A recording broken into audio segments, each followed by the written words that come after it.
আজকে গাছ আমি গেছিলাম ক্লাস পার্টিতে, গাছ দেখে গিফট পাইছি সাথে, আর সাথে এখানে আমি যেটা বলবো সেটাই হবে।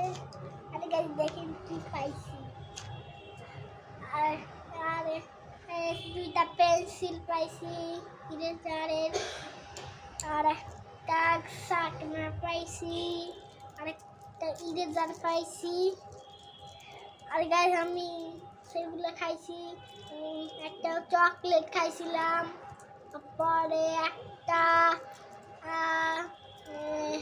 চিকেন বল খাইছিলাম, তারপরে আমি খাইছিলাম হলো নাগেট খাইছিলাম, তারপরে কেক খাই নাইলাম, তারপরে এগুলোই খাইলাম। ভিডিও ভালো লাগলে লাইক এন্ড সাবস্ক্রাইব